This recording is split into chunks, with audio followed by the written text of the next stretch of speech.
नमस्कार,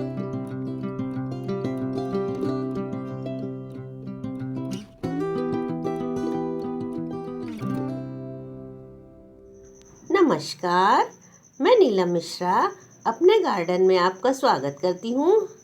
आज हम लोग बात करेंगे एक बहुत ही सुंदर से वाटर प्लांट की, जो है वाटर लिली। देखिए मेरे गार्डन में कितना सुंदर फूल खिला हुआ है। आज मैं आपको इसको कैसे लगाते हैं, कैसे ग्रो करते हैं और कैसे इसको फर्टिलाइज करके सुंदर सुंदर फ्लावर पा सकते हैं, इसकी पूरी जानकारी दूंगी। अगर आपने अभी तक हमारे चैनल को सब्सक्राइब नहीं किया है तो कर लें, जिससे इसी तरह के सुंदर सुंदर फूलों के बारे में जानकारी मिलती रहे। चलिए आज के टॉपिक पर आते हैं। वाटर लिली और कमल दो अलग अलग किस्म के पौधे हैं। कमल की पत्तियां गोल शेप की होती हैं और वाटर लिली की तिकोने शेप की। दूसरा डिफरेंस ये है कि कमल की पत्तियों पर पानी ठहरता नहीं है और वाटर लिली की पत्तियां पानी में डूबी रहती हैं। वाटर लिली की दो किस्में होती हैं, एक हार्डी वाटर लिली, एक tropical water lily. Hardy water lily वो होती है जो कि बहुत ही सर्द मौसम को भी सह लेती है और सर्दियों में भी इसमें थोड़ी पत्तियां आती रहती हैं। ट्रॉपिकल वाटर लिली वो होती है जो सर्दियों के मौसम में डॉर्मेंसी में चली जाती है और इसमें पत्तियां नहीं निकलती हैं। बहुत ज़्यादा टेम्परेचर कम हो जाता है तो इसके प्लांट्स मर भी सकते हैं। मेरे पास ट्रॉपिकल वाटर लिली है जिसमें नीले कलर के फूल आते हैं। नीले कलर का होने की वजह से इसको नीलकमल कहते हैं। वाटर लिली को नीलकमल इसलिए कहते हैं क्योंकि अगर कमल की सारी प्रजाति देखी जाए तो कमल में कभी नीले रंग का फूल नहीं आता है। चलिए बात करते हैं इसके केयर की। जैसा कि मैंने बताया, हार्डी वाटर लिली को उतनी ज़्यादा केयर की ज़रूरत नहीं होती है, पर ट्रॉपिकल वाटर लिली को थोड़ी बहुत केयर की ज़रूरत होती है। हार्डी और ट्रॉपिकल वाटर लिली दोनों के लिए सनलाइट बहुत ज़रूरी है। इनको 6 से 8 घंटे की प्रॉपर सनलाइट चाहिए होती है, तभी इसमें अच्छे से फूल आते हैं। अब बात करते हैं इसकी मिट्टी की। इसको थोड़ा क्ले सॉइल में लगाएं, यानी चिकनी मिट्टी में। चिकनी मिट्टी बनाने के लिए आप मिट्टी में थोड़ा बालू मिलाकर पानी डालकर कुछ दिन के लिए रख दीजिए।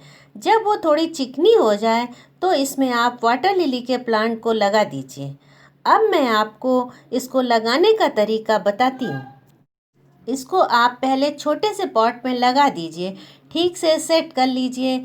जहाँ से पत्तियाँ निकलेंगी ट्यूबर का वो हिस्सा ऊपर होना चाहिए। फिर इसमें पानी भर दीजिए और इसको बड़े टब में रख दीजिए और ऊपर तक पानी भर दीजिए।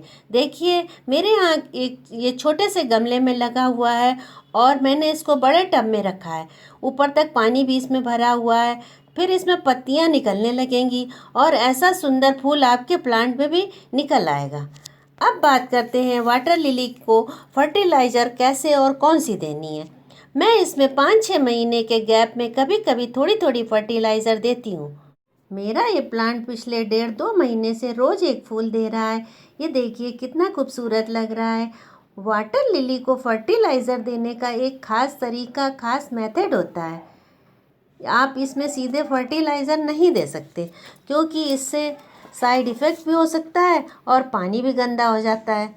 आप एक छोटा सा कॉटन का कपड़ा लीजिए, उसमें थोड़ी वर्मी कंपोस्ट, थोड़ी गोबर की खाद और थोड़ी राख, तीनों को मिलाकर पोटली बना लीजिए।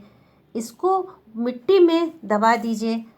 अगर आपके पास राख नहीं है तो आप वर्मी कंपोस्ट और गोबर की खाद यही दोनों दे सकते हैं, इससे भी ग्रोथ अच्छी होती है। पोटली बनाकर फर्टिलाइज़र देने से सारे न्यूट्रिएंट्स मिट्टी में मिल जाते हैं और प्लांट के रूट आसानी से एब्जॉर्ब भी कर लेते हैं। इससे ना तो पानी गंदा होता है और ना पत्तियां खराब होती हैं। अब बात करते हैं इसके प्रोपोगेशन की। ये 3 तरीके से लगता है। जैसा कि मैंने बताया, इसको लगाने का सबसे आसान तरीका राइजोम्स या ट्यूबर से होता है, जो आपको मार्केट में आसानी से मिल जाते हैं।